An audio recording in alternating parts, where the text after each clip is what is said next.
your head, but I'll wait till everything I'll fall.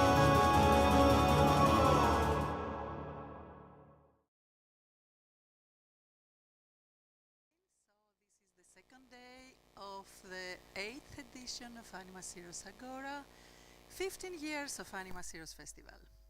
So this afternoon I'm very happy because we have with us 4 ladies, representatives of fantastic festivals. So I will just I would just say their names because then you'll have the time to learn everything about their activities. We have Carolina Caballero, sorry because Carolina Lopez Caballero from Spain, who is artistic director of Animac Lleida. Next to her is Laura Almantaite from Lithuania, and she's director of Blonde Animation and Games Festival in Vilnius. Next to Laura, we have Dominique Setin from Anima Brussels, Belgium, and this discussion will be moderated by our own festival director, Maria Anastopoulou. Please welcome all of these fantastic ladies.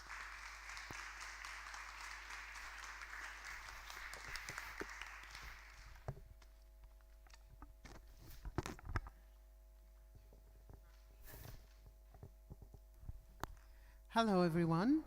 I'm Maria Anastopoulou. I'm festival director of Animasyros, and most of all, I'm happy because today I'm among friends and also among people that we collaborate with some many years.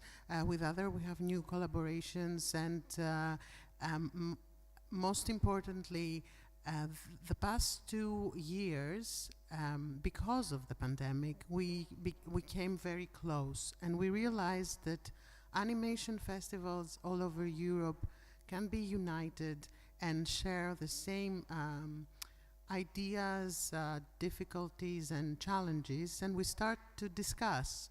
So I think today we're gonna give you some of the things that we have already been discussing for a long time. So I would like to give the floor to my colleagues, Dominique first, to introduce themselves and tell us a few things about their festivals. Hello, everyone. First of all, I want to thank Maria for the invitation in that wonderful island, and your festival is really nice, so thank you very much. It's really a pleasure to be here. So I'm Dominique Setin, and I'm directing the Anima Festival in Brussels since 2 years and a half now. But I'm part of the team since 23 years, so it has been a long time since I'm working for that festival. And the festival is always in February, and we will celebrate next year the 42nd edition of that festival, so it's a very old festival, quite popular in Brussels with a lot of audiences from the area, with a lot of families and normal audience, I would say. But we also welcome a lot of professionals from Belgium and from Europe, a little bit from other countries all around the world.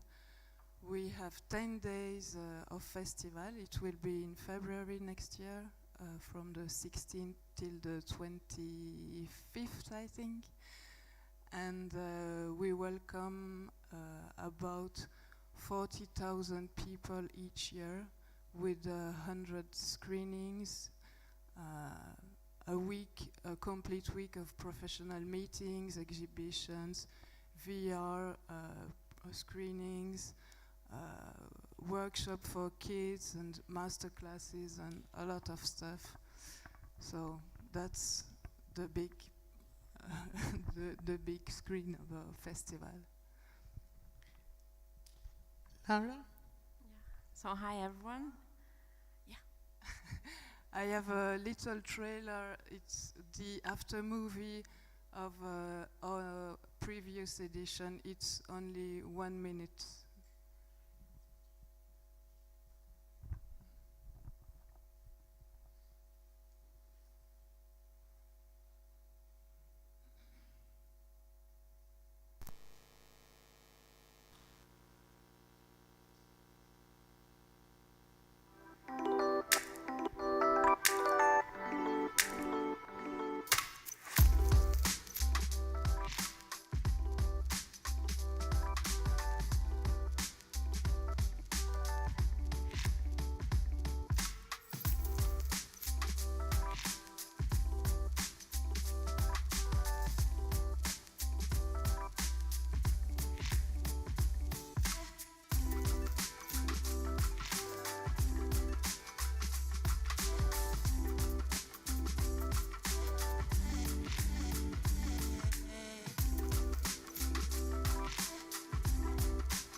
Thank you for reminding us how wonderful Anima Brassel is. And now Laura.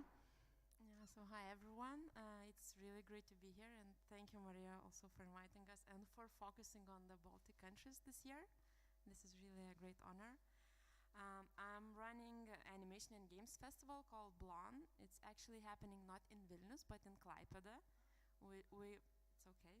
We took the challenge as well of organizing a festival of the capital city, and it starts to work now after 8 years of being there. So we have a program of animated films. We have 3 competition programs that we started this year, with 2 additional ones, and one is Lithuanian animation, another one is Ukrainian animation, because we are also trying to support Ukrainian animators. And we also have a game section, so we have indie and art house games that we expose every year. And this year we worked with a very famous Berlin-based festival called Amaze, and we had a common program of indie games that we presented, and we also have a very strong VR program of 10 world-renowned VR games and works every year. So this is something that has been together with the festival from the beginning, but since the VR industry is growing very fast, and also its art house part, we are also expanding on that, and we also have seminars and workshops and a lot of stuff for kids as well. So we are very complex in a way. Yeah, does that make sense? It really does. And moving southern to Carolina. Okay, well, thank you again. Thank you very much for being here. It's been really a pleasure to experience Animasyros in person. And well, Animac is a festival about the size of anima in Belgium, more or less, like 35,000 people attending. Every year is the most long-lasting festival of animation in Spain. We are 26 years this year, 27 next year, in the edition of 23, happening in February as well. And I should say that what we do in Animac is to arise the awareness or the appreciation of animation as an art form. How we do it? We do it mainly in with three things. One is showing films in the best possible conditions. We have a beautiful 1,000 seats main theater. We have three more venues. The other is through education and also activities like AGORA, talking about films from the directors, producers, and so on. And the other is industry. Industry probably is the weakest one because we love to talk more about a pre-industry. We are like a connection between the young talent and the industry. That would be more or less the spirit of the festival. We are not in Barcelona, which is a destination city, as you might know. We're in Lleida, that very little people knows internationally. So it takes us a little extra effort to bring people there, but eventually we do. And again, like you do, it's hard to be outside of the capital. But we've managed over the years, to bring many important people from the world of animation to Lleida, which is a rural inside, Catalonia. Thank you. Thank you. From old to newer, as you are and we are, I think that all animation festivals share at this moment a lot of same issues and challenges. I mean, the new art for the arising of awareness of animation as an art form, and especially as an art which is not let's say, address to children. It's something like, for example, in Greece is something that was an issue for us when we started. But also new forms of art that contain animations as VR and gaming. And as you mentioned, you have a new program for to support Ukrainian artists.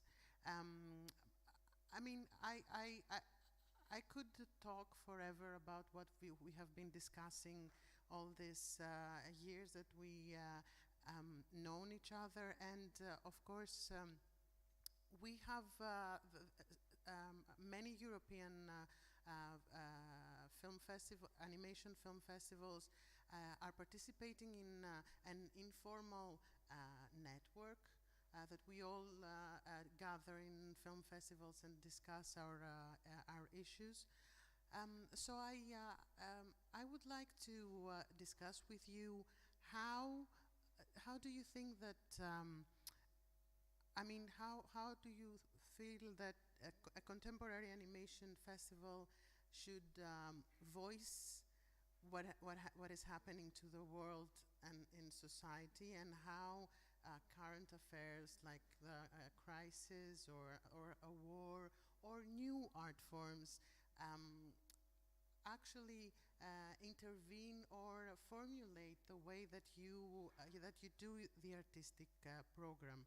And at the end, does a festival has to voice to hear the society, or we have to live within the society? So that's I know it's a very tricky question, but I would like to hear your opinions on this. Do you want to start, Carolina? Yeah. Okay. The answer is yes. Of course, we live in a society. Things are happening, and of course, a festival should reflect that. But having said so, what a festival is a channel. It's a channel between the artist and the audience. So it's up to the artists. They catalyze changes with their imagination, with their art, and with their sensibility. They pick up everything that is happening and transform into a film. And this film is for the audience to enjoy. So we have to make appealing, we have to be very respectful with the artists and to show the work in the best possible way. And also we have to arise curiosity in the audience to see this work. It has to arrive to them. So I should say that precisely because they are very important topics, the climate crisis, inequalities, there's many issues to be arise, and precisely because they are so important to me or to us in Animac, we don't want to put them in drawers that you open them, oh yeah, this is the drawer, oh no, this is feminism. first of all, because they mix, they are the many films, they touch many issues, but also because to me those films are the core of the festival. So I would say yes, but not perhaps putting them into different sections. Also because production changes, and 1 year maybe people focus more in the topic of war, for instance. So yes, you have to be there and just pick up what is on the air and say, okay, this year we're doing a special program.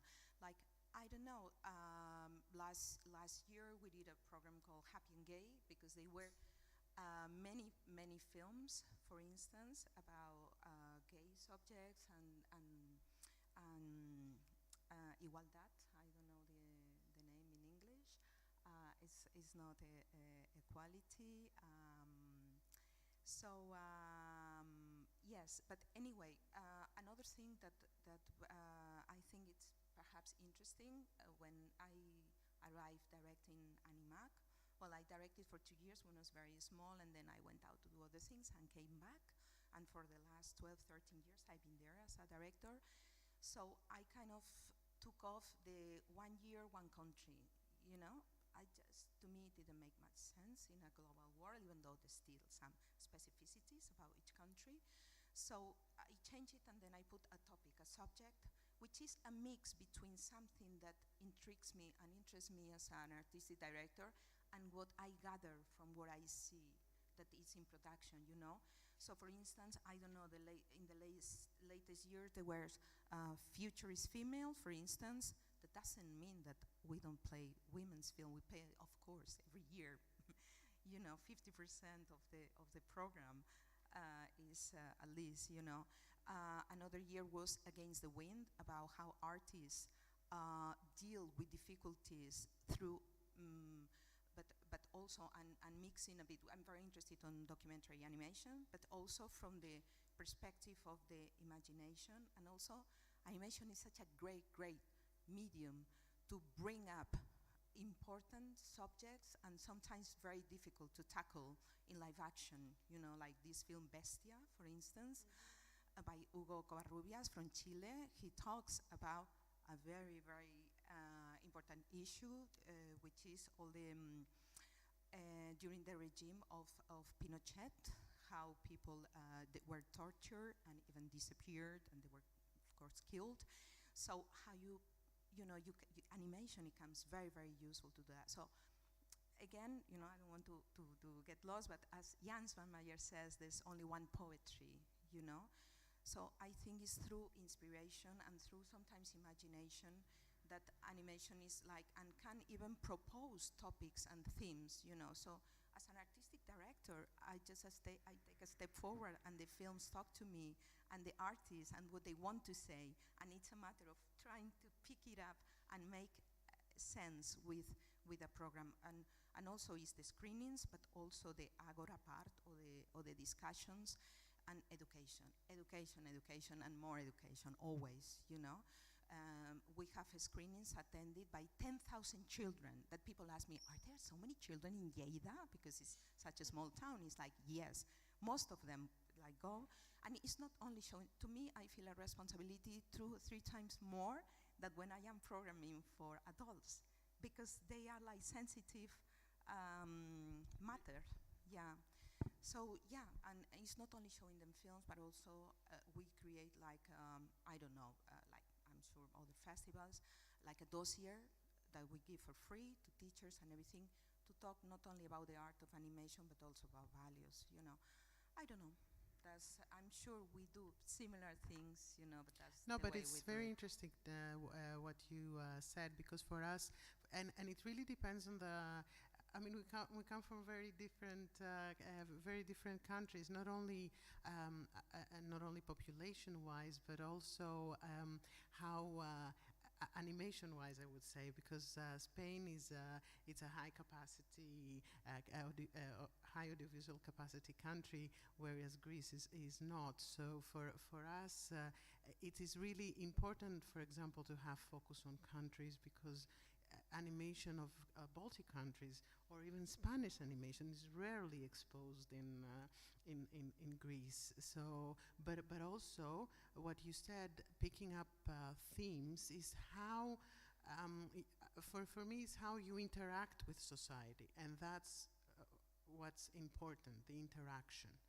And of course, having this challenge of organizing an animation festival in a very big city, very international city like Brussels, or in small cities, or on an island in the middle of Aegean, you know, it's very different how you approach the local society and how you make a difference in the society within the screenings, the industry, and education, of course.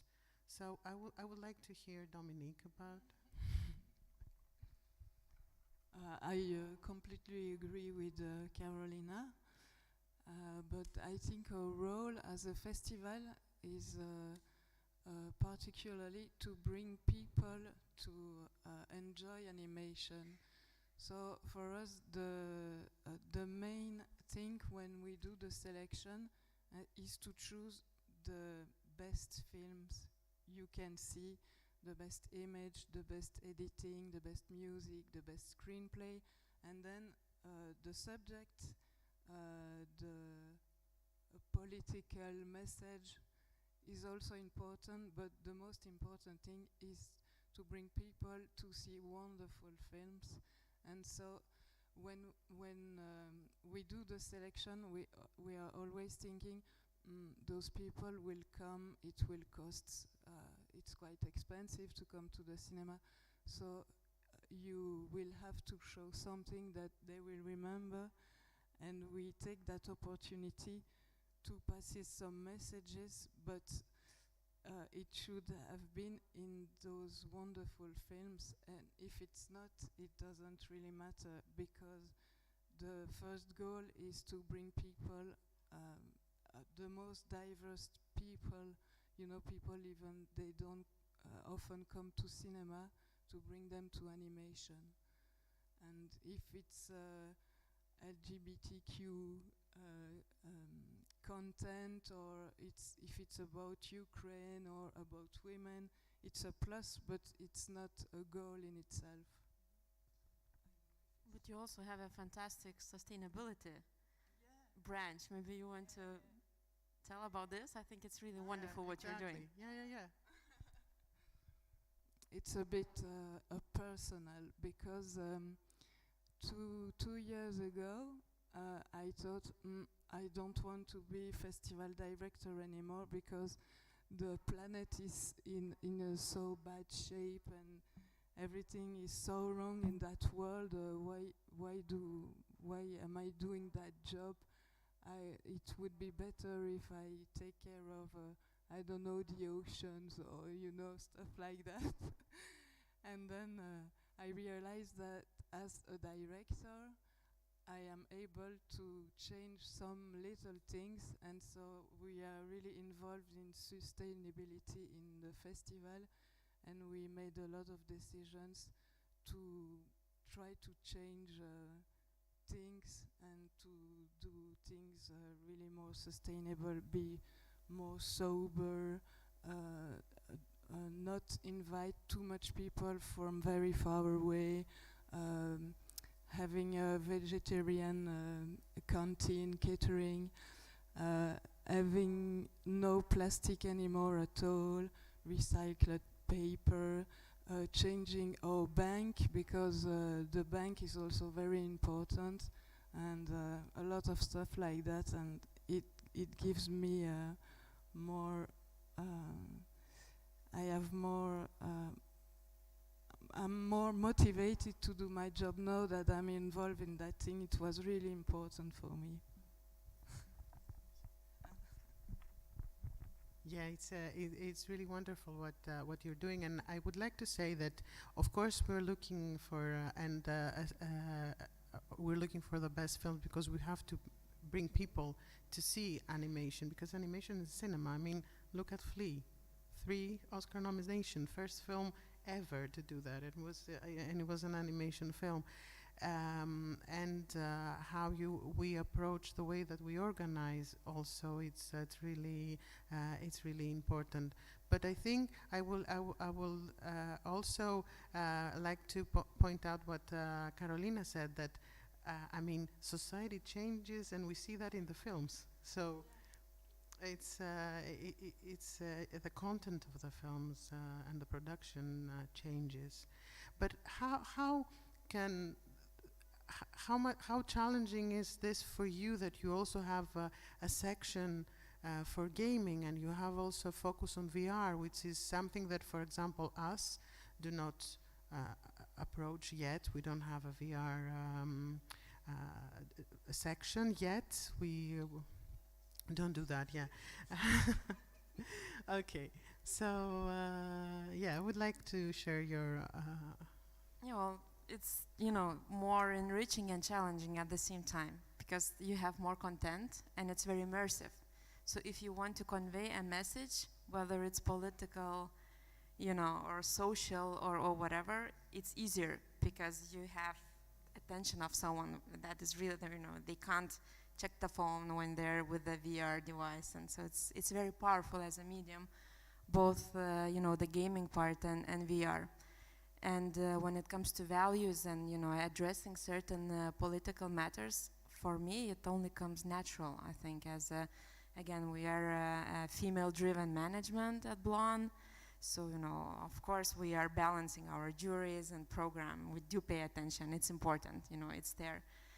Actually, this year we had 3 competition programs, and all 3 winners were female, for some strange reason, even though the juries were quite well balanced. So it's Look at our panel. it goes it goes another way as well. But for instance, VR it's very difficult to do that. I am very lucky. My husband is organizing it, and I can trust him. But having 10 VR works exposed is quite tricky because of the technology, because it changes, because there are a lot of issues. But I think it pays off to the society, and also how you enlarge and expand your audience, because you can really tackle a different segment with gaming and with VR, and drag them to watch animated films afterwards. So, you know, it somehow circulates really nicely. And also what you mentioned, Maria, with being, you know, different countries from very different regions as well. You know, Catalan part has also some political issues to talk about. Our neighbor is Belarus. We have a short border with Russia, and Ukraine is just one country away. So, you know, we are very supportive to Ukraine, politically, extremely supportive, I would say. People are donating money to buy fighter drones. You know, it's like the whole country is involved. Everyone is volunteering, so we are really there. So it only comes natural that, of course, we will have a program and Ukrainian creators present. So, you know, many different angles in that. Yes, exactly. There are many different angles in that, and how you, at the end, formulate your artistic program stands with your value as a festival, your how you want to develop it, and of course, what kind of audience you want to attract. And if the main goal is for all of us to raise awareness and to bring people to good quality animation films, I think a combination of what we all do is the answer to the question. And for me, I would give a straight yes answer, in the sense that a film festival lives in a society. You cannot ignore it. At least that's what I think. I mean, I have another topic that is a very big one that I would like to discuss, and it's of relevance to many artists that I talked with last few years, especially Greek artists that I know more. It's about the distribution. I mean, when we started 15 years ago, film festivals here, and I think in Europe as well, were looked at as alternative distribution channels. Animation distribution was not so you know, it was not so interesting for anybody. So we were it was very easy for us to get the best films, sometimes with no fees, because I mean, in Animasyros we don't charge any entry. We don't have tickets for our screenings. But this game has dramatically changed the past years, which brings us a lot of challenges because, first of all, a lot of film festivals of the same region request premieres, whereas animation festivals do not really care about premieres because we want people to access animated films, and we understand the distribution of animated films is not that huge, and because we know how to promote the films, which is something that we do, and we do it well. So I would like to have your opinions about what you are experiencing in your countries regarding distribution. I mean, for us, I would like to say that my budget for fees has like tripled in the past year, and access to film has not been really easy. Yeah. Yeah, thank you. Well, yeah, there's a few things. Same thing, you know. Nowadays is normal thing to pay fees for, like when I started organizing a festival. That's many years I can't even remember. But I started working for Sitges, creating the animation section. There is a huge festival now, probably the main science fiction festival in the world. And yeah, then it was like, wow, I've been selected for a festival, you know, and that was enough for people, and they were very keen. But nowadays there's a lot of festivals, and also with the platforms, you know, platforms sometimes they produce their own content, and they don't want even to be a screen on the biggest screening. They save it to be premiere. You know, they've paid for it. It's fair enough. For premiering it in the actual platform. So there's many things, but also I must say that many years ago, I was a bit more obsessed with this premiere thing and everything. And through the years, is like, as you say, what we want is the films to be appreciated, to be seen, and so on. So I'm not so obsessed now about premieres and everything, and I'm actually quite happy that I am programming a mostra, which is not a competitive festival, so we don't have strict rules that has to be premiere or whatever. So that way, as an artistic director, I have much more freedom to program and to bring whatever films I think are interesting, you know.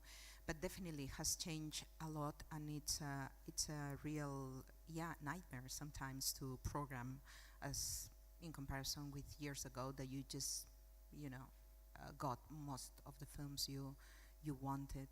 So, but yeah, we had many series of meetings during the pandemic, because it was a double challenge, you know, with the online thing and everything. We have to transform teams that were used to do on-site events, almost like a production company, to produce videos and streamings and all that.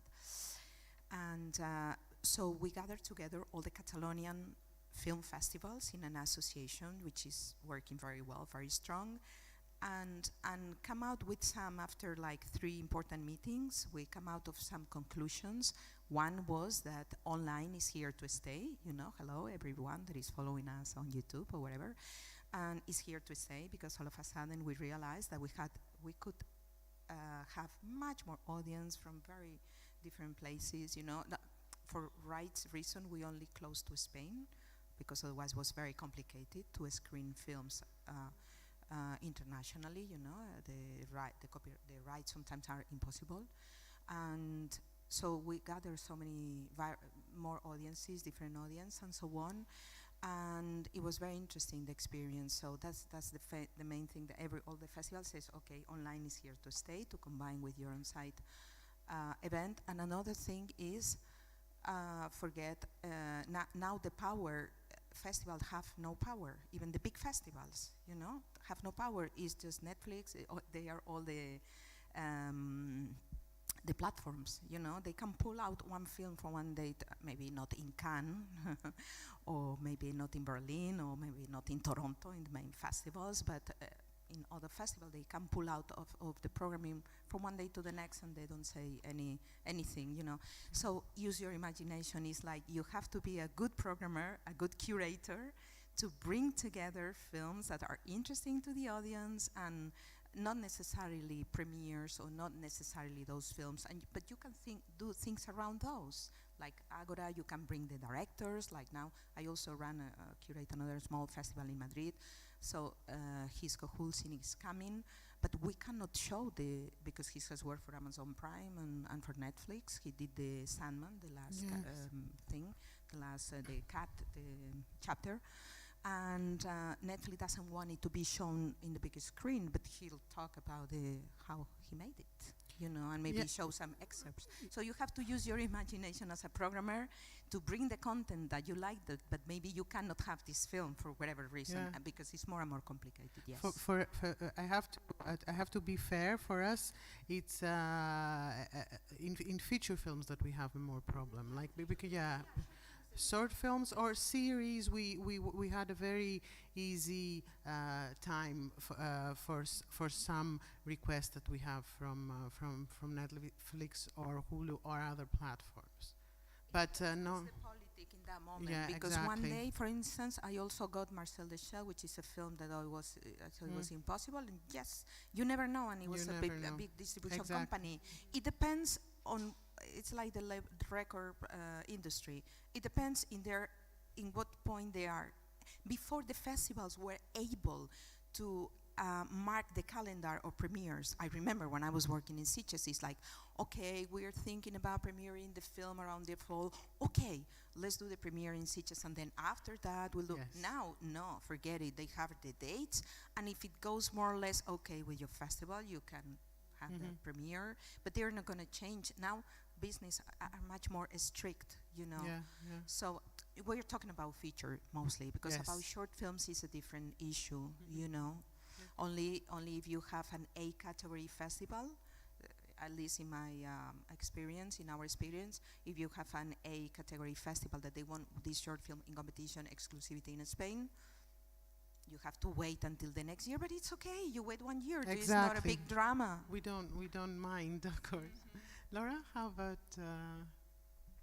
Yeah, I think, you know, the development of the big platforms is a game changer for features. So, for instance, I'm still sad about How I Lost My Body. Yes, me too. The fact because that we this was the one that is really a festival film, and almost no festivals except the A festival, could screen it. But for short, again, it's a different story. And on the other hand, I think in many countries, local VOD platforms are developing really well. And for us, for instance, this is a big tool to access more audience, because we're screening some of our short film programs during the festival in those platforms, and it works really well. We really sense that our audience is growing, especially in Lithuania, where animation 10 years ago was almost non-existent. So this is a big game changer, for instance, with VOD. So it has these pros and cons, and I'm very happy for animation industry in general that it gets on Netflix and Amazon Prime films like that. And I know there has been rumor for the past few years going on about the short format that Netflix is interested in. So I'm wondering how that is going to work for all of us. Netflix is interested in everything. Apparently, they will, in a close future, bought the rights for the tennis, the football, Formula One, and they will have everything. But for us, it's a bit the same as Carolina said. We try to have the film in premiere, of course, but if it doesn't work, it's not a big deal. We will wait for 1 year and we will show it a year after, because showing a film in a festival, it's not the same than to be when it's released on the cinemas. It's not the same model. But I have just an example of what could happen with the film, we decided last year to do the opening with Le Sommet des Dieux. And the deal was made with the distributor in France because the film was not supposed to be released in Belgium because there were no one interested in that film, which was a really big surprise. And then they said to us, maybe it will be sold to Netflix, I think it was on Netflix. But Netflix Belgium hasn't bought it neither, so we were completely free to have it. We were really happy. We were in August, so it was really early. And then my colleague said to us, "Oh, I've seen that Le Sommet des Dieux is in that cinema on 3 streets from our office." And we said, "Oh my God, it's not possible." And the film was released on a cinema. And the guy said, "Oh, sorry, it's a mistake. I didn't know that you wanted to do the opening with that film. We will take it off the cinema and you will have it for your festival." So it was completely crazy. And we had another crazy story with Disney Plus because we had the only screening of Red Alert, and I don't know if you know that film, but it has been released on Disney Plus in February, and they gave us a phone call in January and they said, "Oh, are you interested in that film? Would you like to show it for a single screening in Belgium?" And we said, "Yes." And that's the story. So everything is like that now, and it's very, very complicated. So we hired Daria, my colleague, and she's responsible for that full-time job. Yes, and what I would like to also say is that we have to work with the distributors because they have to realize that we can promote animation films and assist the artist, the producer, and distributor, and the audience. I would like. Do you want to take questions if anyone has? Yeah.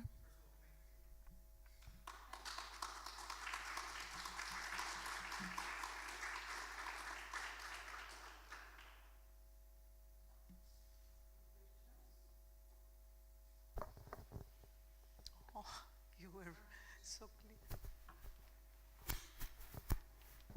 Hi.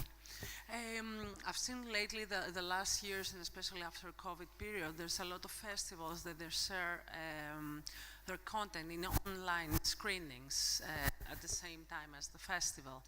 I would like to ask you, your feelings about this. Just this.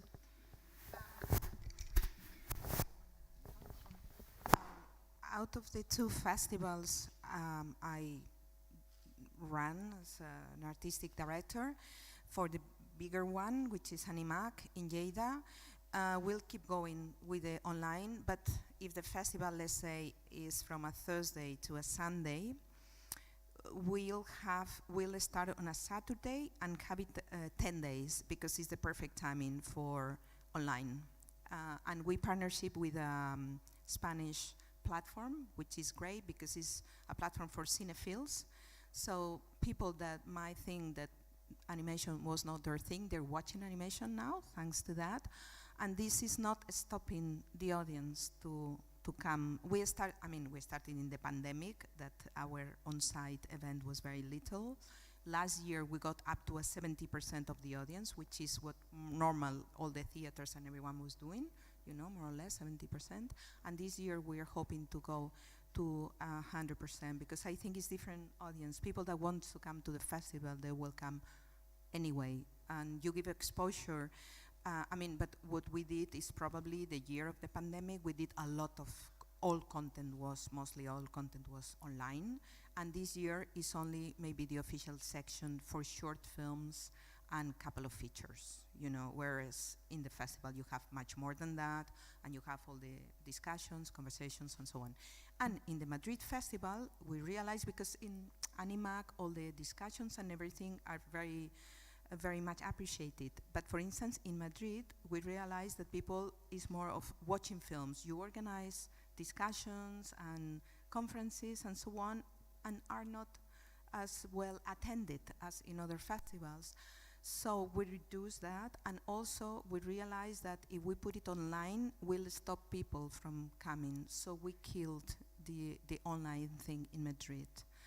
So then again, it really depends on my experience. I don't know if I'm answering your question, but it really depends on the city, on the cost, on the what people like more or less or whatever. So, but I have, you know, the two different experience with two different festivals. I don't know if I answer your question or, yeah? Yeah, so it's very similar. I think in our case, we also expand. We're happening for 4 days. The festival is 4 days long. And we put our programs online for 10 days as well. But again, our case is that we are off the capital city, so we have to give access to, and we are geo-blocked, so solely for Lithuanian audiences.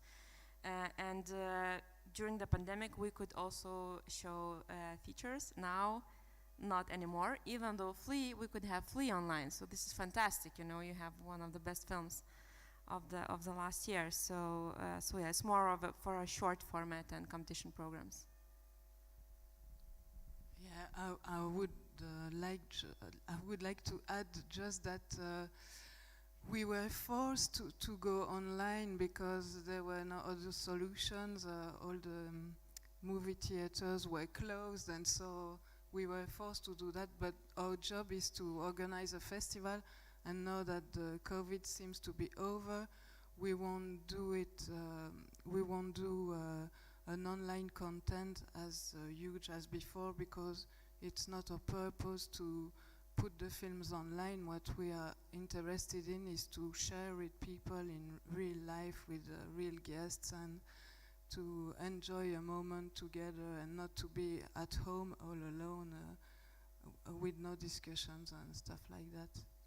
Streamers, streaming is for the streamers, and the festival are for the people who like big screen. It's not the same job. Very nice closing, I would say that. Yeah, because this is what we do. We do festivals and animation festivals. I would like to thank my dear friends and colleagues, and I look forward to working with you in the next years, and to welcome you again in Syros. Thank you very much for your time here. Thank you.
your head, but I'll wait till everything I'll fall.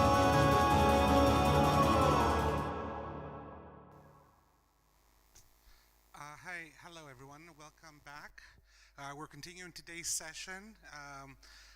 The next three presentations today are sort of connected in a wonderful theme that actually Marinetta came up with this year because of some wonderful works that have happened around museums and animation. I'm happy to introduce Michalis Kalopedis and Alexia Reuter from ZM Media. It's the largest animation studio in Cyprus right now. They were here 2 years ago presenting a wonderful film, Parrot Lady, that went to many festivals and won many awards. And they are here today. Michael is the he's an animation producer and is the head of the studio, and Alexia is the head of creative at ZM. And they're here to share with us their experience working on a commissioned piece for the Museum of Fine Arts in Boston called Figures in Red. But I'll let them speak all about it. Thank you. Thank you, Yanni. Can you hear us? Yeah. Thank you, Yanni. It's always a pleasure to be here, to be among friends and colleagues. Like the moment the festival ends, so I really look forward to coming here again, like the following year. It's such a wonderful vibe and community here.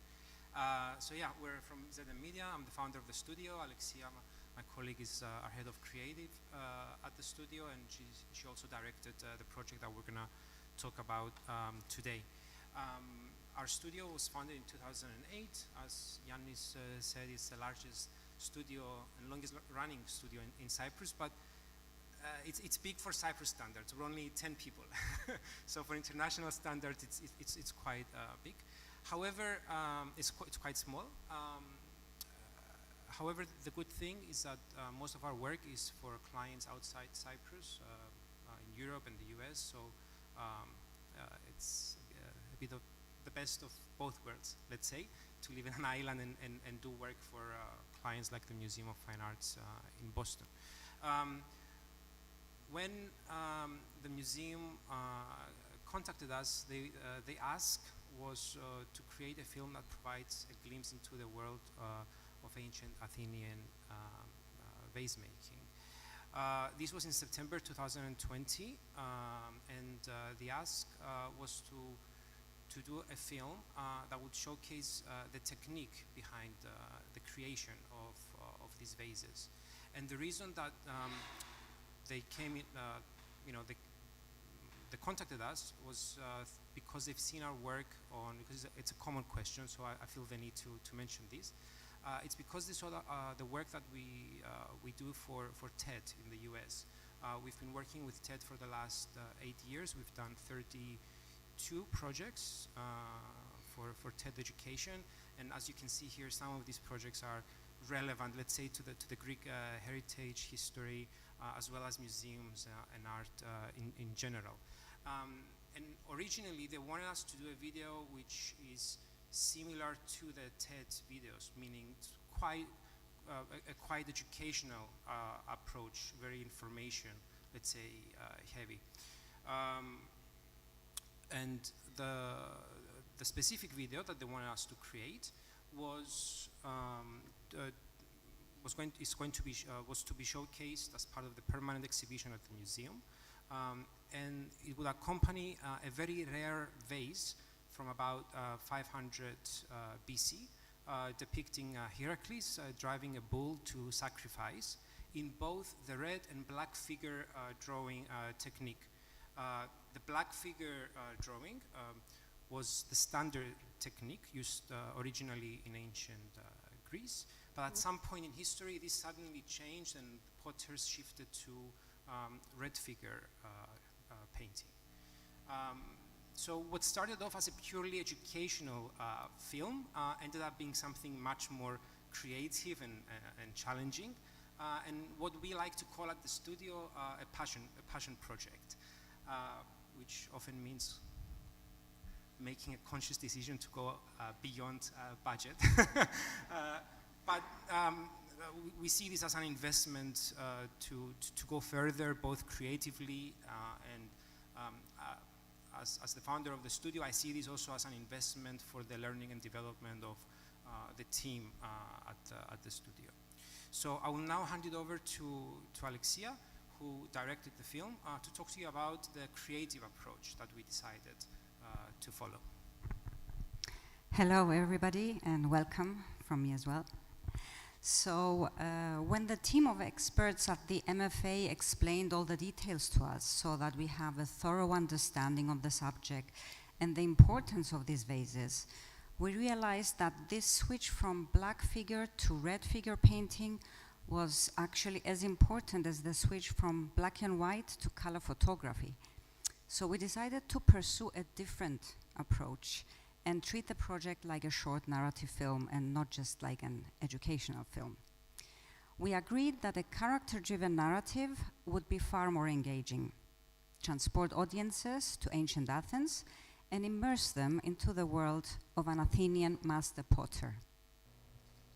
We believe that this approach would better connect with visitors of all ages and help them understand and appreciate the great artistry of these vases, and more importantly, make the educational content more memorable. The script writing process and overall pre-production stage was a collective process that lasted a bit more than 6 months to complete, as it underwent many iterations and improvements. During this time, we were working closely with a team of experts at the MFA, who were always providing us with useful information, insight, and historic references. The great thing with our collaboration was that even though the MFA team wanted to make sure that the educational aspect was accurate, we were given a lot of creative freedom that allows us to experiment and play out different ideas and styles in order to find the best creative way to tell this story. The most exciting part of this long process was actually the development of the characters. We wanted to bring to life this one talented master potter who had the epiphany to try out this new radical technique of vase painting for the first time. So meet Andogidis, a famous master potter whose vases are very popular and in great demand. A highly skilled, talented, and dedicated artist. Well composed, self-assured, confident, and of course very experienced. And since in narrative films it is always more engaging and fun when you have more than one character interacting, we decided to develop 2 more characters. As it was quite common that master potters also had an apprentice working with them, we developed the character of Simon. We wanted him to be very different to Andogidis, to have different qualities and use his character as a catalyst to bring out information regarding the process of pottery making. Simon is very young, he is bright and energetic, still a bit clumsy, but always by his master's side, eager and excited to learn, and sometimes a bit too excited. And in the end, we have our merchant, the man who is the first one to see Andogidis' latest creation, who instantly falls in love with a red figure vase and orders many more in this style for his acclaimed customers all over Greece and the Mediterranean region where they used to be exported. Here we also see some additional workers and of course our lovely goat. The film is of course set in ancient Athens and specifically in the area of Keramikos, a place where well-known Greek ceramists and master potters lived and worked at the time. We developed a style for the film that enabled us to portray the workshop of Andogidis in a way that is realistic, yet at the same time keeping a modern and stylized look. The story follows our characters in their daily life. It's just an ordinary day at the workshop until something happens that will change everything. We wanted to imagine and then recreate the moment when Andogidis had this epiphany, which led to the discovery of red figure painting, and built a story around it. We knew that the shift was related to lighting and how scenes get illuminated against the dark background. So we created a scene where Simon fools around with some wooden sticks, mimicking the pose of Hercules on the vase, when there is a sudden change in the light's direction. The strong Mediterranean sunlight enters the workshop and highlights Simon. And just at that moment, Andogidis turns and sees the pose and how the light illuminates it, and he sees something as if for the first time. It is this ordinary everyday moment that inspired Andogidis to try out a new technique, something never done before, that ended up becoming an extraordinary discovery. The result is the creation of the first vase with red figures on a black background. The vases became sought after throughout the ancient world. Before storyboarding the film, we decided to first create the layout of the workshop.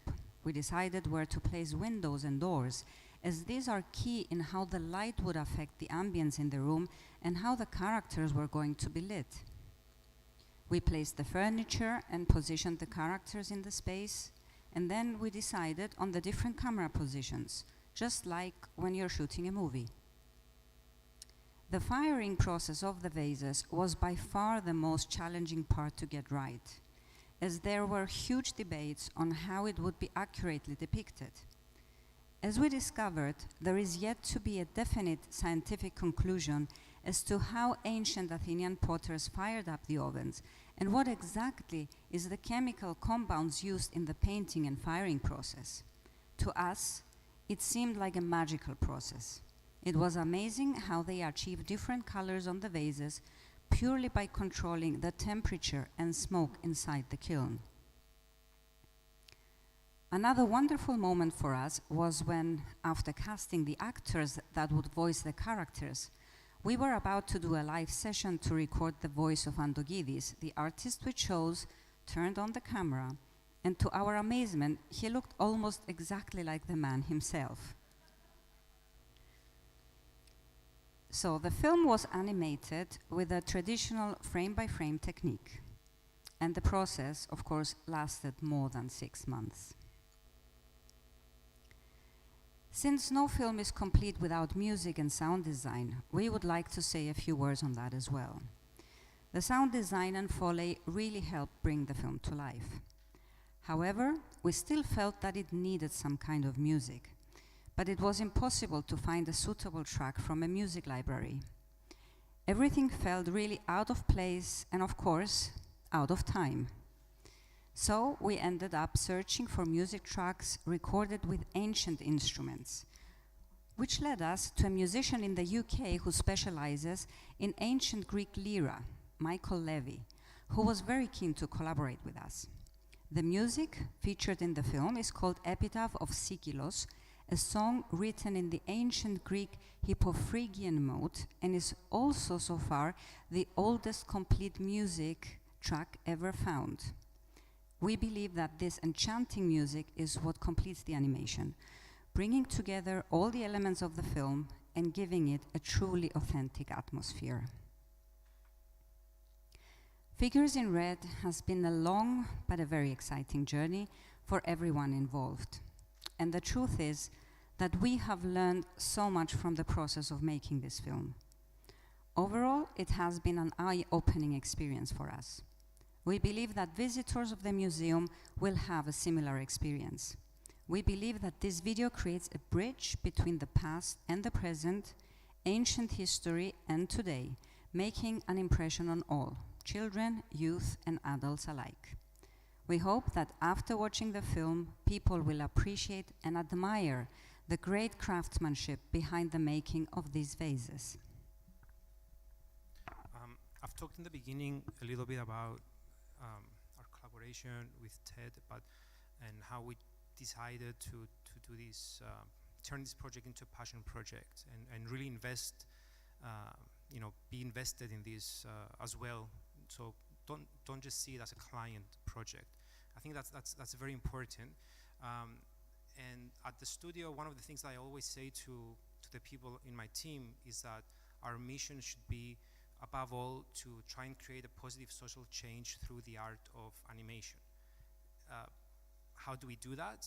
Is by also seeking collaborations with non-profit institutions, cultural institutions that sometimes might not have the budgets of corporate clients, but yet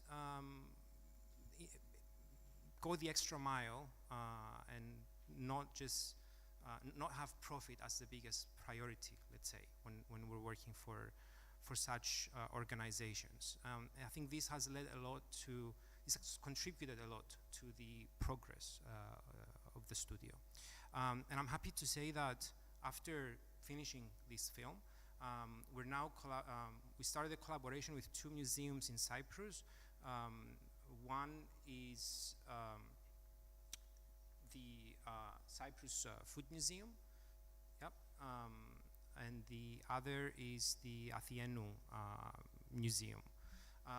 For the Cyprus Food Museum, we're doing an interactive video for the history of halloumi cheese. And for the Athena Museum, it's a video, it's a film about the local tradition in the area of Athena that is very specialized in folklore art. I've skipped a frame because I think we're running out of time and I don't want to take the time from the other presentations. However, I just want to say that if you want to watch the film, it's going to be screened tomorrow night here at the Commissioned Films competition. And if you cannot make it, you can also watch it on our website, zmanimations.com. Thank you very much.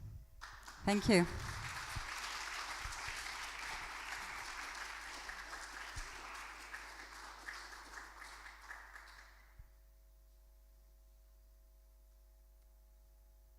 Any questions? Yeah. Yes, we do. I have a million. I'm just going to make one. Hi, I'm Sophia. I work in a museum, in a Greek museum with Greek budgets. That's why I'm. One question: was this commissioned for a special exhibition? Where does it play at the Boston Museum? In what context? Yes, it's And they were. it's part of a series, Yeah. or it is in one of In the museum in Boston, they were renovating the rooms with ancient Greek artifacts, and especially for the vases. And they decided that they wanted this animated video to be part of the exhibition and be played next to this vase, which is very unique, as it is one of the few vases in the world where you show on one side red figure and the other black figure. So they have a screen there, and the film is screened, you know, in the exhibition room, and it's also featured online in the museum's website. So it's actually, the film is actually part of the permanent exhibition Permanent at display. the They museum. picked out one object and want to tell a story around it, Yes. basically. Thank you. We have time for more if you have more questions. Any more questions for these guys?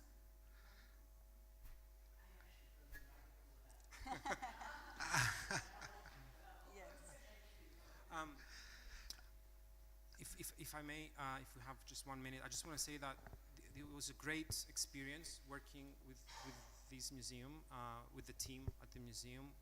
We learned a lot, and it was a very wonderful, constructive process. And we being, coming from Cyprus, where the museum experience, I have to say, it's quite dull. It was wonderful to work with the team at the museum in Boston, who were really interested in creating a more engaging and inspiring experience for museum visitors. And I think animated videos of this style can help to not only make the experience better, but also to inspire an interest in young children and adults to learn more about these artifacts, to learn more about history, and coming from comparing it with our industry, the filmmaking industry, it's just as it's the same as we are investing in audience development. It's the same for museums, that they need to find new ways to make the content more memorable and attract and increase the interest for museums in the community. And I think this is one of the ways that you can do it. So my question is, sorry, just a quick one. Have they used an animation before at the MFA, and are they going to use it, do you think? No, this was the first one, especially in this scale. However, other than this project, at the same time, they also had another project going on. It was not an animated video. It was an augmented reality project where they did a 3D scanning of the statue of Athena, and they recreated it as a 3D model, and the moment you would scan the statue with your phone, it will come to life on your phone, and you could see it in color just like you would see it if you were back in ancient Athens. Actually, he just answered. Perfect. Well, thank you guys. This is a wonderful project. We're really happy you were here with us. Thank you for And we'll be having right us. back. Thank you for Thank you. having us.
Your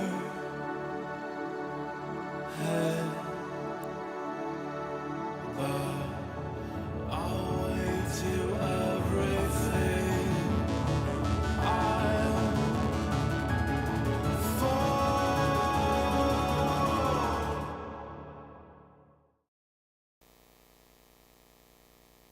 Asteria.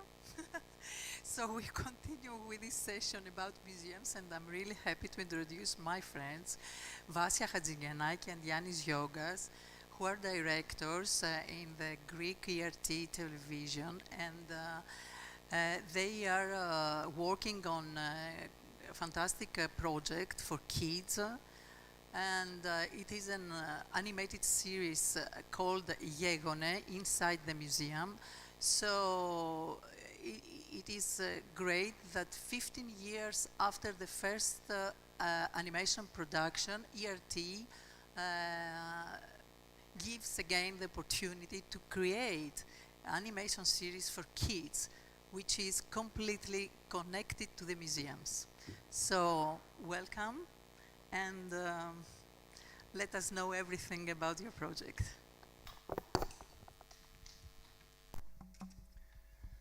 Καλησπέρα σε όλους. Ευχαριστώ για την πρόσκληση. Hello to all and thank you for the invitation. Ονομάζομαι Γιώργας Γιάννης. My name is Yannis Yogas. Το 2017 In 2017, με πλησιάζει ένας συνάδελφος από την ΕΡΤ και μου προτείνει μια ιδέα. a colleague of mine from ERT approaches me and tells me about an idea. Την ονόμαζε Γέγονε. Να πω την αλήθεια, δεν ήξερα τι σημαίνει. The name was Yegone, but I didn't really know what it meant. Απλά μου άρεσε πάρα πολύ και συμφωνήσαμε και κάναμε το πρώτο πιλότο. But I really liked it and we agreed to proceed in making pilot film. Και αυτή η συνάδελφος είναι η κυρία Ατζιαννάκη. And this colleague is me. Το λόγο στη βάση. Okay.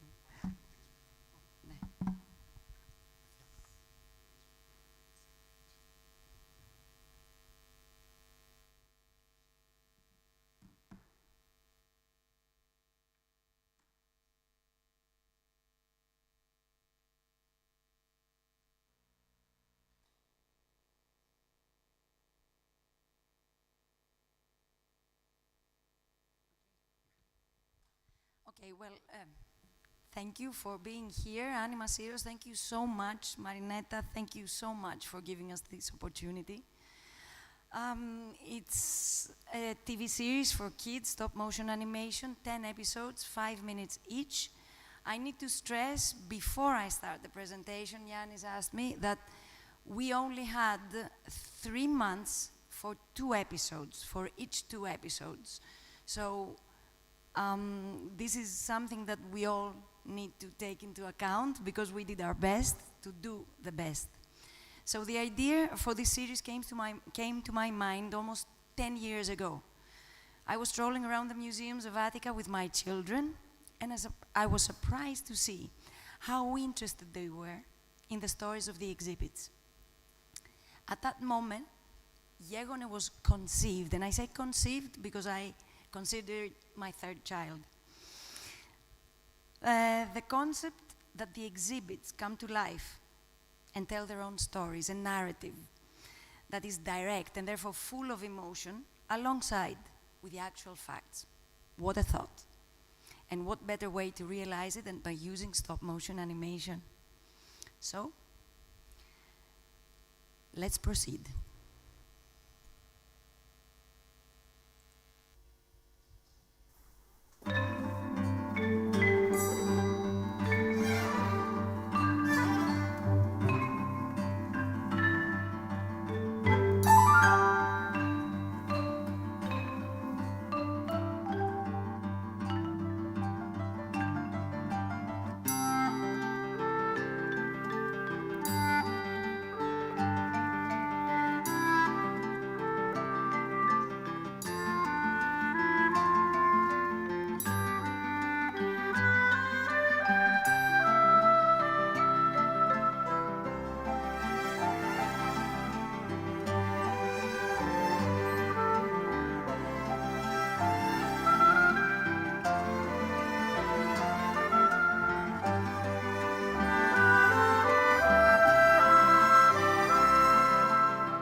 Jan, if you could give me a hand, because it went straight to the second video. Okay. So, the step was I picked my personal top 5 museums of Attica and set off to the Ministry of Culture to explain. Okay. Okay. Okay. From the beginning, they were very positive and interested to understand how we could realize a project like this. I don't think that they had actually grasped the idea, at least not a few weeks ago when they actually saw the episodes done. But they trusted the inspiration from the very beginning, and for that I'm very grateful. Another thing I'm very grateful about is this person over here. He's one of the most talented stop-motion animation artists. It's been a while since we've seen his work, and he wholeheartedly accepted this challenge. And as I said, it was a challenge because time, money were very, very scarce, and we needed to make it work, and we needed to prove to ourselves that it's possible. So, the creative journey just started.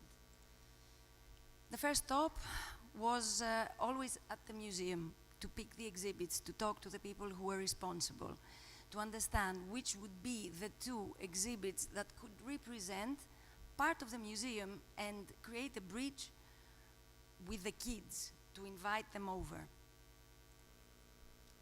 So there was always the chosen exhibit that we needed to understand, to distill its core values, and to be able to present it in a 5-minute episode. A very difficult task. So there was a lot of archaeological research to and fro from the museum. You know that the archaeologists, they like a lot of detail, and we don't like it. So we managed to find a way to communicate and to intertwine the two worlds of archaeology and of filmmaking. And there came the creative inspiration. The script was composed by me. It went back to the archaeologists to be checked, double-checked. Then the storyboard was created, frame by frame, going back to the museum to check that the story was correct, and then there was the animatic to help us proceed. And of course, there was the research and design for the characters and all the details involving the film. Mood boards, down to a great detail, because we had to deal with all the scientists, and we had to make sure that every bit of scientific information was accurate and precise and exactly what the museum wanted to communicate. So the magic began. After we had the approval, it was time for action. So there was a whole set of people working on the characters, the sets, the props. As I said, every detail had to be correct, all the colors, all the feelings, everything. And to remind you once again that it was 5 museums, 10 exhibits, so it was a very, very difficult and time-consuming project. I used to call it the matrix, because we had to go up and down, vertically and horizontally, in every bit of information and bureaucratic procedure. So, camera, lights, action. Finally, we managed to go on the set to start recording, which was the fun part. And the ambience, the atmosphere was all in the studio of ERT, Katehaki. I would love to show you around the studio. It was also a challenge. And of course, no emotion, no ambience, no atmosphere is quite right without the music. We were lucky enough, we are lucky enough working in ERT that there is the orchestra, and they gave us the opportunity to work with a musician. So each episode has an original musical score, and it's been proudly recorded at the orchestra, at the full orchestra. So we had at hand every musical instrument we wanted.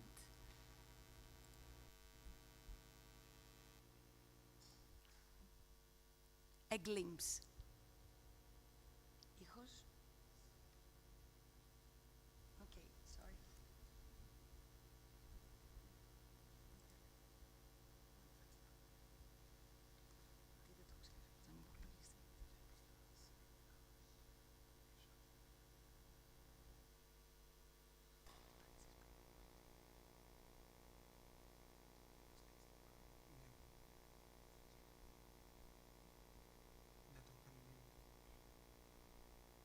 Sorry.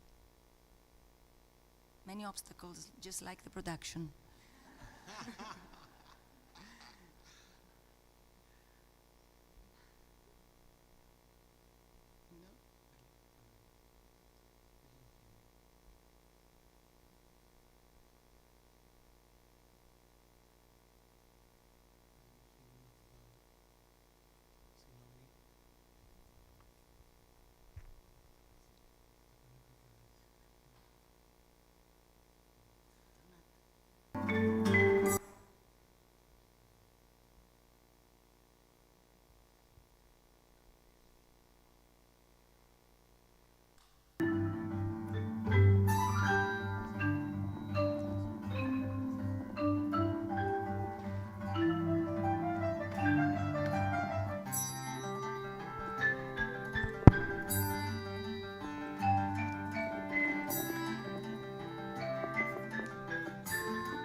Okay, and then of course, after all this fun part comes the nitty-gritty, rolling up the sleeves and going to post-production and sound design.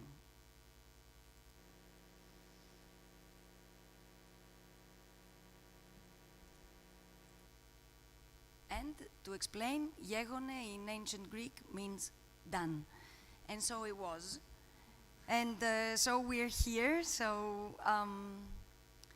just a final thing, closing this presentation. I just wanted to thank, with all my heart, ERT and the current board of directors for finally believing in us and giving us the opportunity and the funds, though little, to realize Yegone. I would also like to thank our partners and collaborators, namely our composer, Thodoros Lebesis, for his beautiful music, for Kion Xenos, for his wonderful work and patience, and the creative team, and all of them for the precious inspiration, the house production for stepping in and saving us, and Edda Films for taking care of logistics. And now we're going to show you the actual episode that you just saw the making of.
Καιρός να ετοιμαστώ.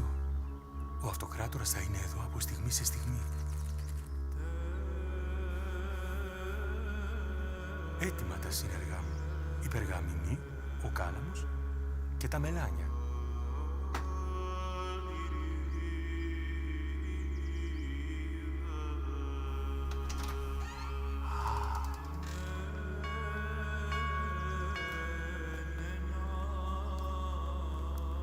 Πιστέ μου, γραφέα. Είμαι έτοιμος το λόγο μου να πω.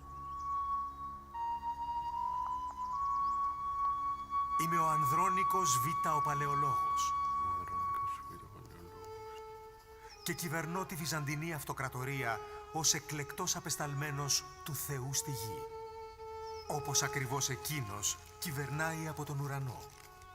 Με το έγγραφο αυτό προνόμια στη Μητρόπολη της Μονεμβασιάς παραχωρώ, που πολύ την εκτιμώ και έχει ναό αφιερωμένο στο Χριστό.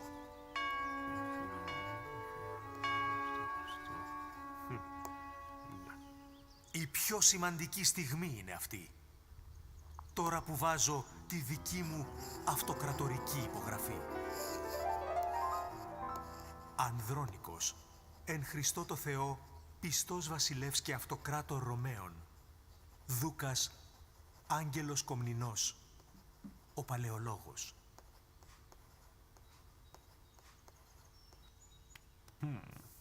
Και όταν στεγνώσει η γραφή, το έγγραφο θα τυλιχτεί. Και με χρυσή βούλα θα σφραγιστεί η περγαμηνή. Παραδίδω το έγγραφο αυτό στον προστάτη και εγγυητή μου, Ιησού Χριστό.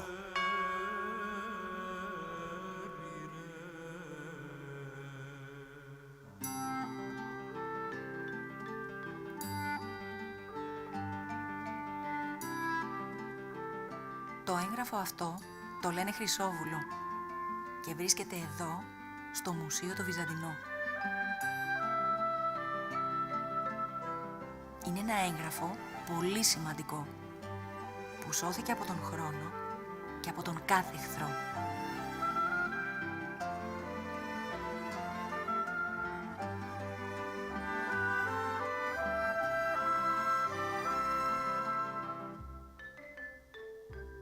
Και όταν στο μουσείο έρθετε να το δείτε από κοντά, θα καταλάβετε τη δύναμη του αυτοκράτορα και άλλα τόσα κρυμμένα μυστικά για τα ξακουστά τα χρόνια, τα βυζαντινά.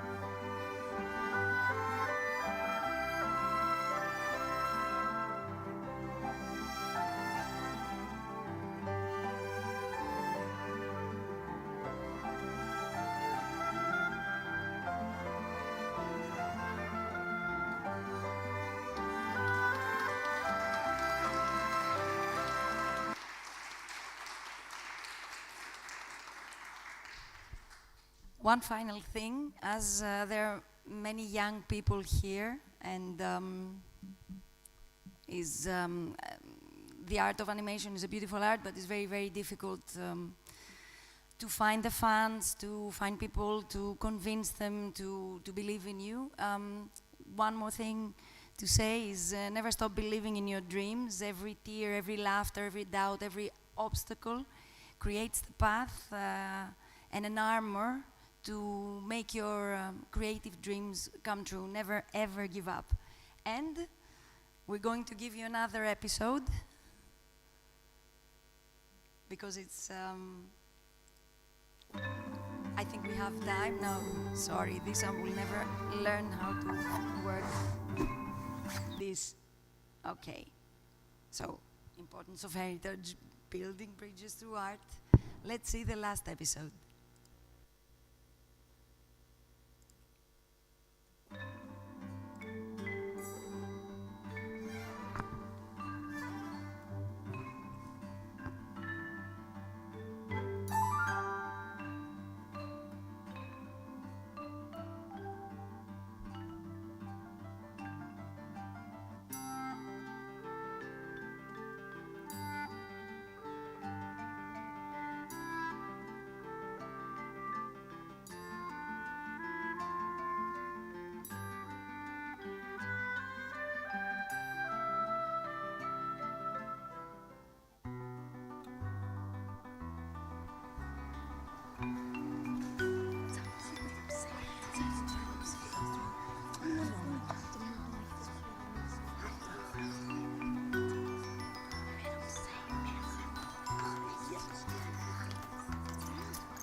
Γεια σου.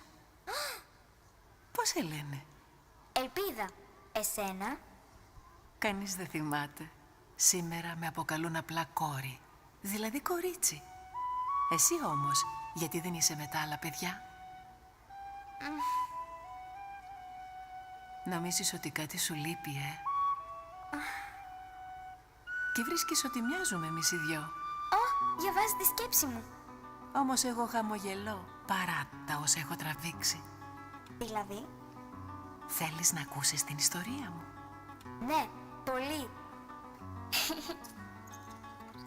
Πριν από πολλούς αιώνες ήμουν ένα πανέμορφο άγαλμα.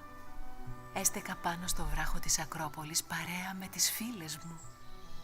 Τα ρούχα μας ήταν πολύχρωμα, τα μαλλιά μας υπέροχα χτενισμένα και τα κοσμήματά μας άστρα φτάν στον ήλιο. Στα χέρια μας κρατούσαμε ένα δώρο για την Αθηνά, τη μεγάλη θεά της Ακρόπολης. Άλλη ένα μήλο, ένα κηδόνι, άλλη ένα λουλούδι, ένα περιστέρι. Πόσο καμαρώναμε. Μετά όμως ήρθε η καταστροφή. Οι εχθροί της πόλης μας, οι Πέρσες, έφτασαν μέχρι εδώ πάνω. Γκρέμισαν και έκαψαν τα πάντα. Δεν άφησαν τίποτα όρθιο. Εμένα με έριξαν στο χώμα και με τύλιξαν οι φλόγες. Μέσα στο χαλασμό έχασα τα χέρια και τα πόδια μου για πάντα. Όταν οι εχθροί έφυγαν, οι Αθηναίοι μας τάψαν στο χώμα.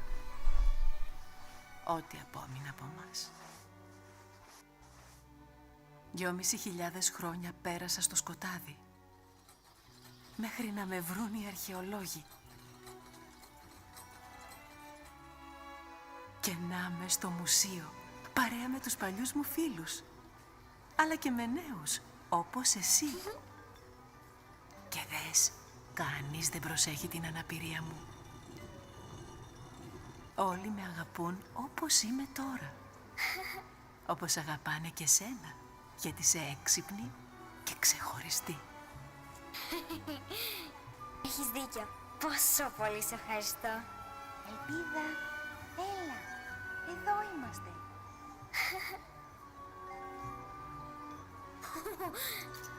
Γεια.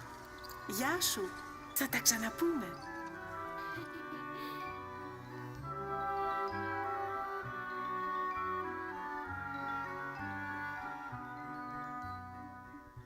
Όταν περνάς από δίπλα μου, μη με κοιτάς με λύπη. Είμαι κορίτσι σαν και σε, τίποτα δεν μου λείπει. Έχω μεγάλα όνειρα, ίδια με τα δικά σου. Ας γίνει η ιστορία μου, δύναμη στην καρδιά σου.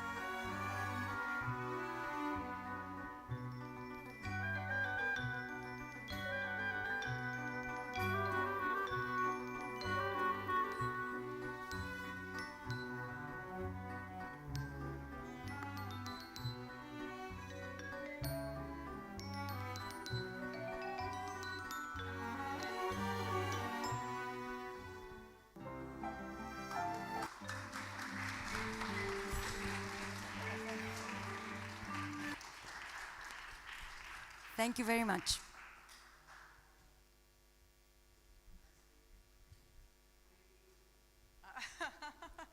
It is extraordinary. Thank you so much. I'm so glad we have the privilege to have this premiere, because nobody else have seen these two first episodes before. So thank you so much for sharing, and it is an honor for our festival, and thank you, congratulations, it's amazing, it's extraordinary job. I mean, it can have so many functions in educational function, the story, schools, TV, I mean, it is fantastic. So I don't know if you have any questions.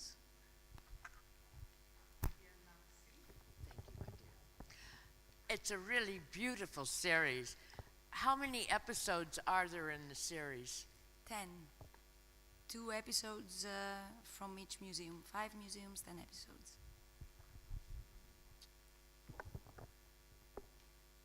Any other questions?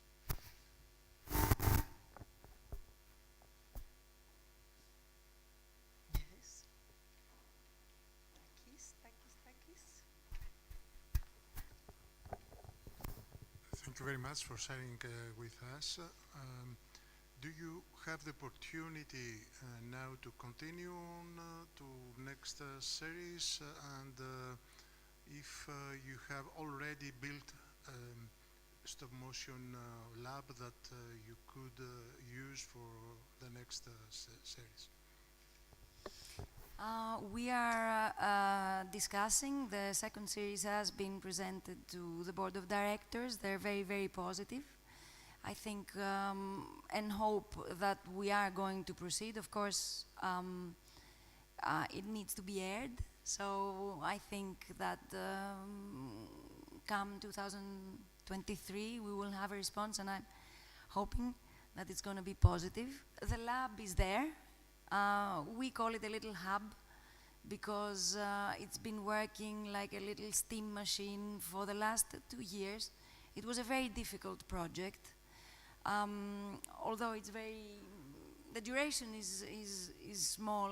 The work that was done was extremely big and extremely careful, and every step was very carefully planned.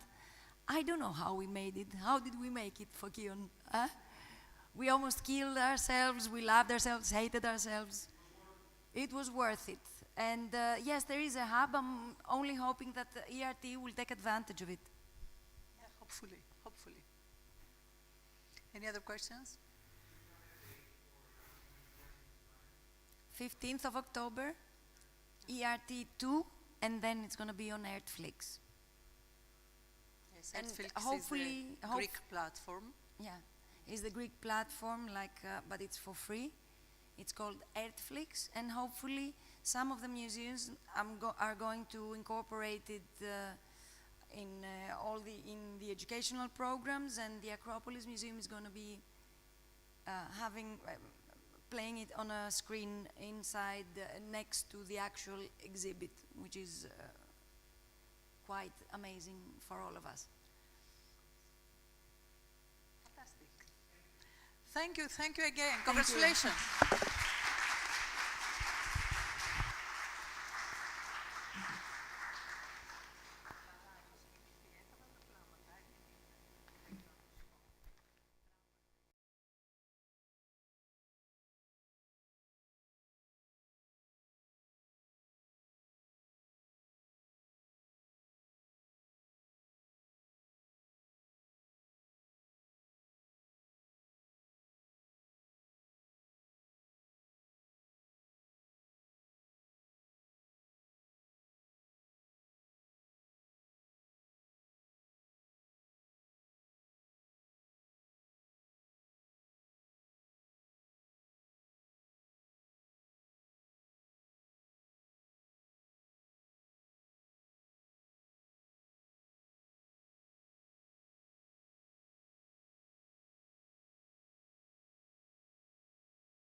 Your head, but I'll wait to everything. I'll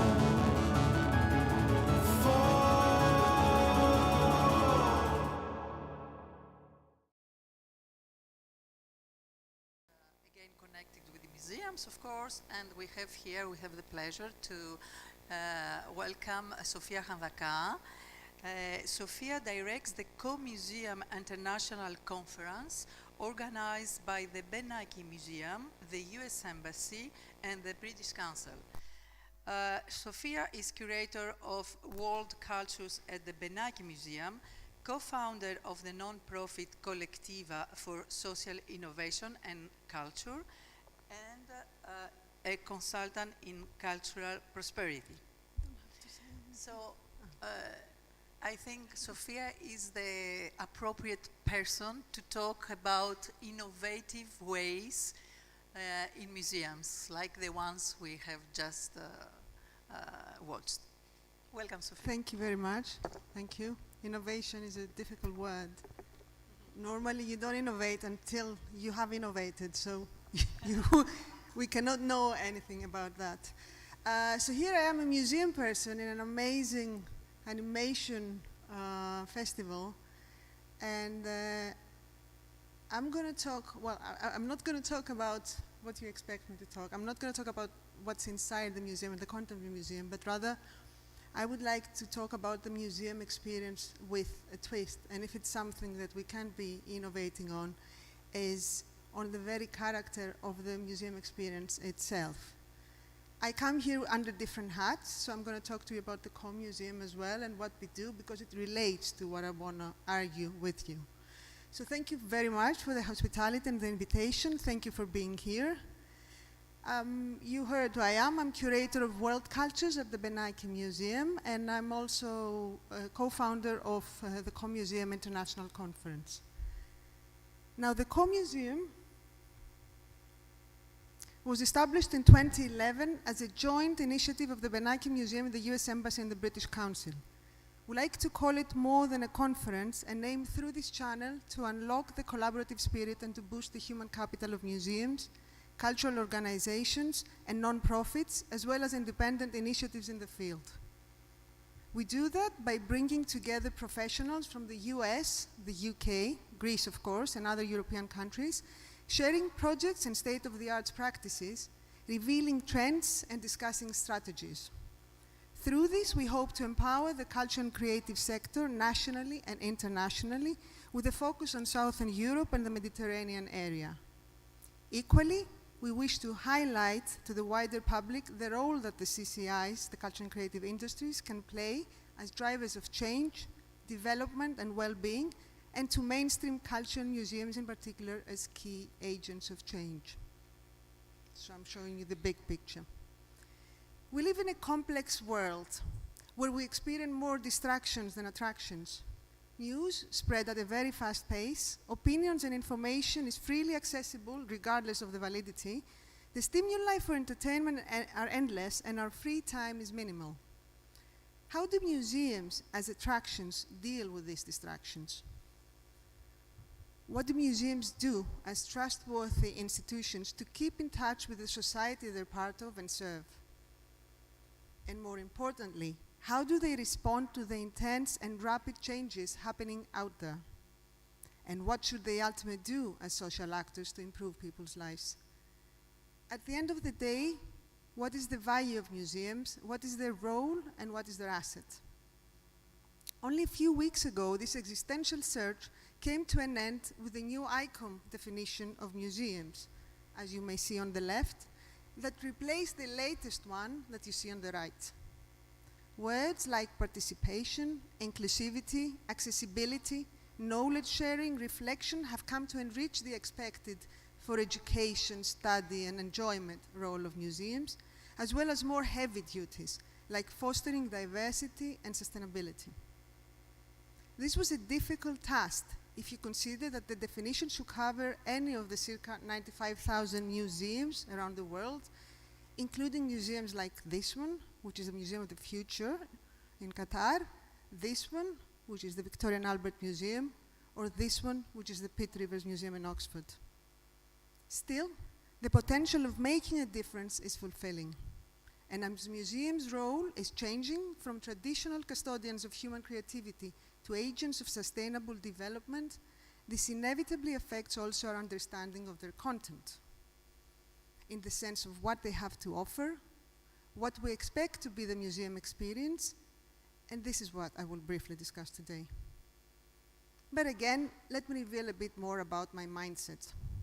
For over 20 years, my home has been the Benaki Museum, where diverse cultures engage in dialogue with Greek culture and contemporary art movements across a network of venues all over Athens and beyond.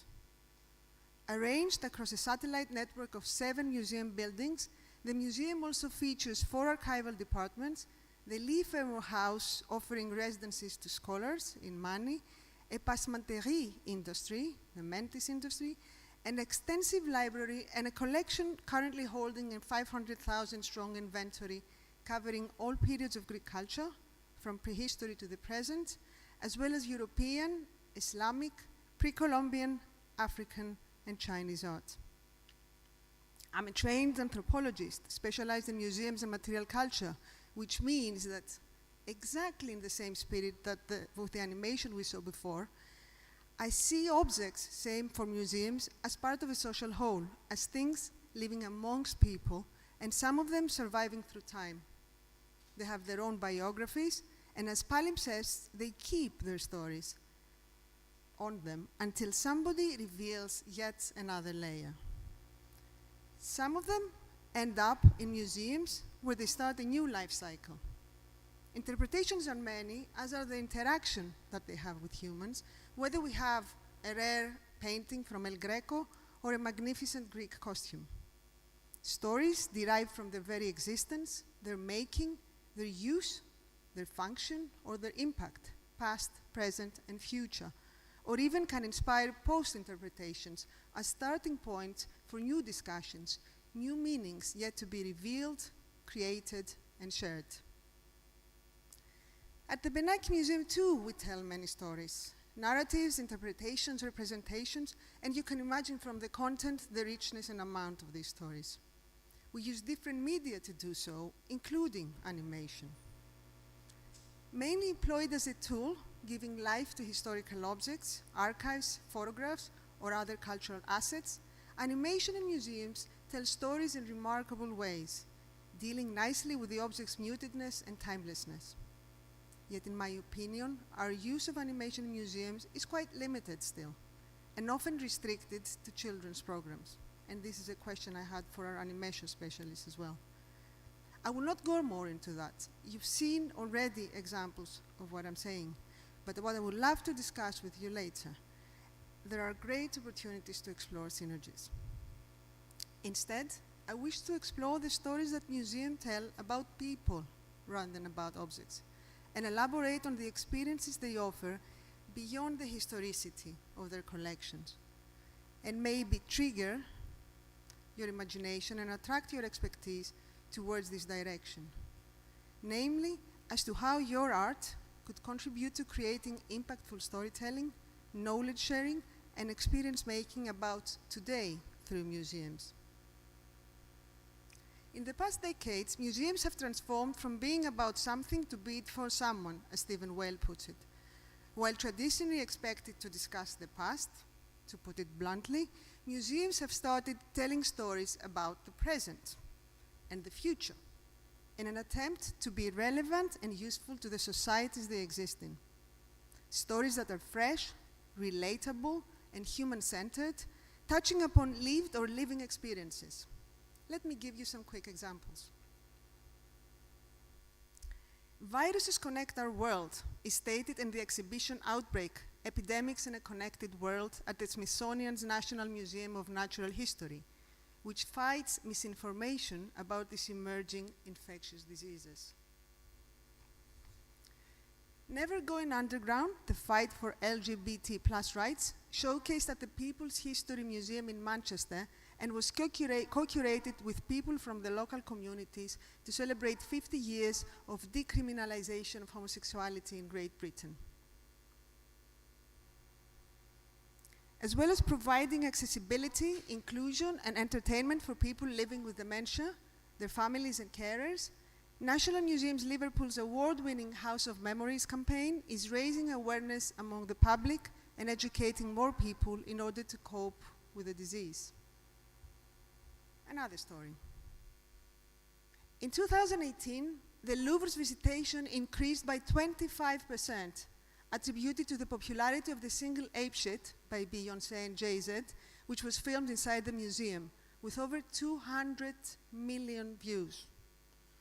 The use of the world's largest art museum by the Carters, the most successful colored couple on the planet, was interpreted as a manifesto of blackness against white Western hegemony. The NYPD has made more stops of young black men than there are young black men in New York City, claims the pop-up experience titled Museum of Broken Windows, which uses art and creativity to face the big city policing system problem with a critical eye. The exhibition invites people to think about why the outdated policing strategy belongs in a museum rather than on our streets.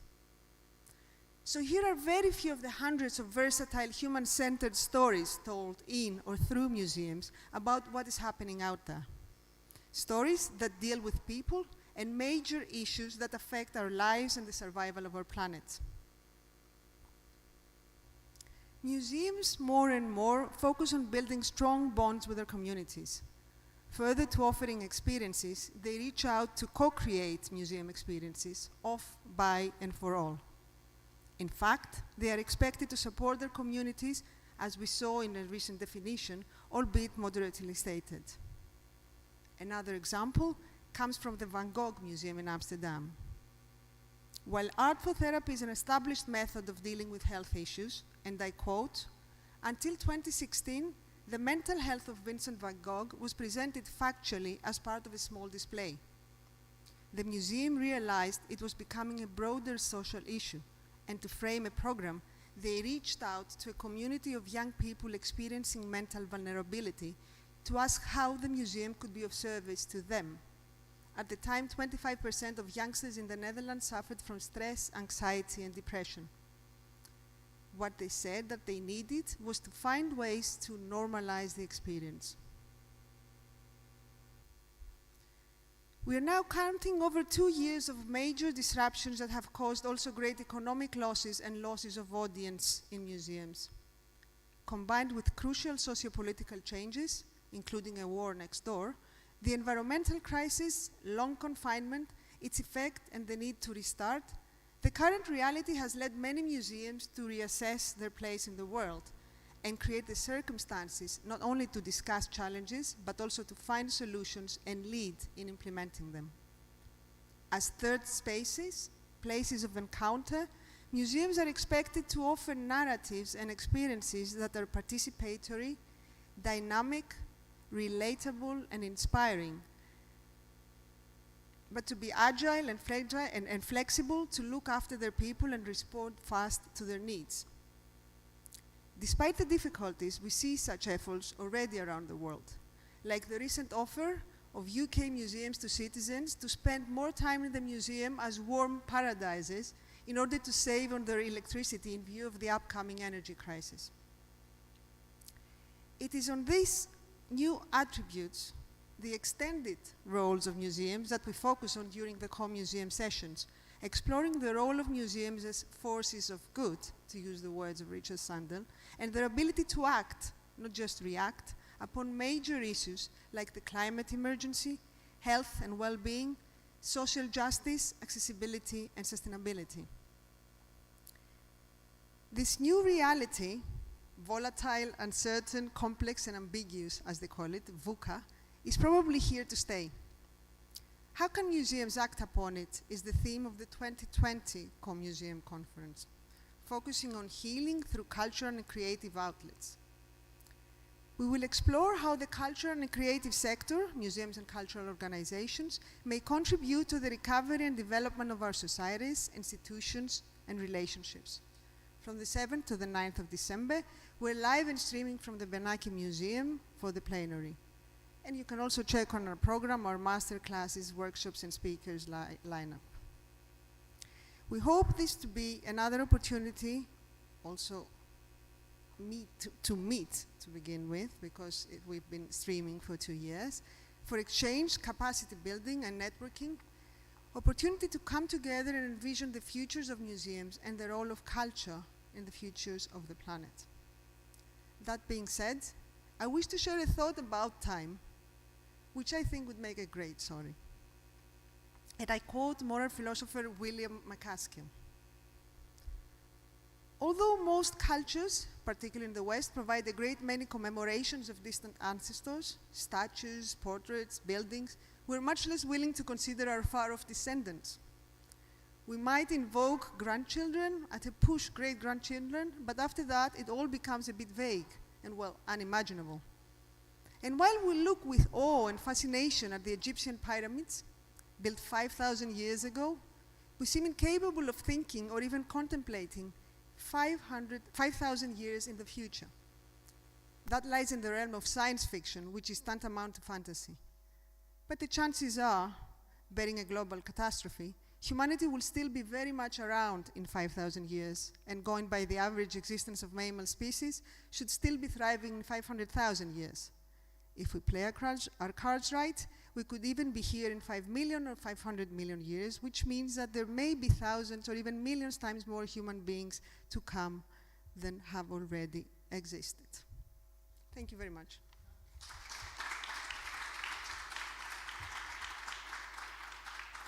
Thank you very much, Sophia. You gave us expanded roles of the museums. I couldn't even imagine. So I believe that it must be very inspiring for all the creators that they have so many different fields to create. Any questions about the museums? No?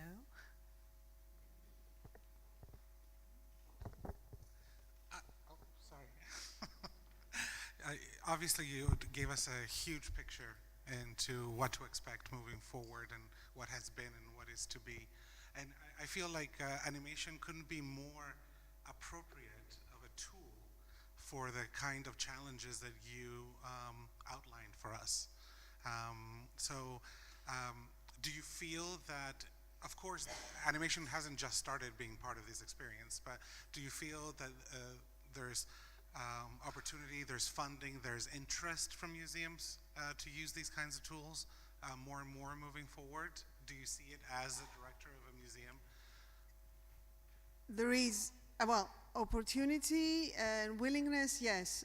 The funding part of the question, especially for Greek museums, is still difficult to grasp. I strongly believe that in the next move, so to speak, or getting over the financial crisis, which of course is never getting over from, Greek museums will start also realizing the importance of using other media, but again, not just to have yet another alternative medium to tell the same story. That's something I really believe on. I mean, animation is a work of art in itself. It's not a way to tell a story about an object. So this is something that can be explored, and I think actually, as you say, it's an excellent way to synergize, to work together with museums, because there are many ways to tell stories through animation, much more than through having short films, for example, or small tours, or documentary films, or things like that. You know, your imagination can be much more flexible, in a sense, into telling such stories. So yes, if you ask me, under my hat as a curator, I'm willing, I'm going to look into it for my next exhibition for sure. I've already thought about ways to collaborate through the art of animation. I cannot answer, of course, for the rest of the people around the Greek ecosystem, but I'm certain that eventually they would become aware of the opportunities to work together. And this is actually something we could discuss in the future through the Co-Museum, because it's a nice channel to discuss such new ideas. Yeah, I think that would be wonderful. Yeah. Any more questions? Anyone? Dumbfounded by the openness. Well, I want to thank Sofia Handakafou for being here with us and indulging us and bringing animation into a different conversation, and would love to continue that into the future. I want to thank everyone for being here for the second session of AGORA here, and I want to invite you to come back tomorrow for our third session. Thank you so much. 12 o'clock, masterclass, Joanna Quinn, Les Mills. Yes, please. Thanks.